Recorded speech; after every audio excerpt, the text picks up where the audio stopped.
How to register a business with Tailor Brands. Step 1. Head over to tailorbrands.com and sign up or log in.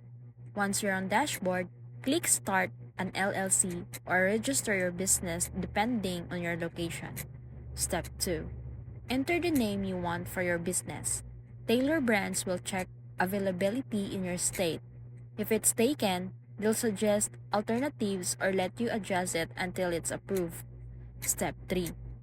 Choose the state where your business will be registered and select whether you're forming an LLC, sole proprietorship, or corporation. Most people go with LLC for flexibility and protection. Step 4.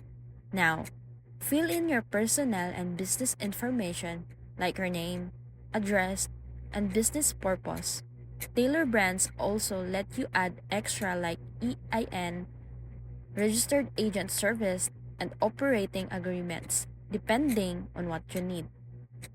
Step 5. Once you've reviewed your details, proceed to checkout.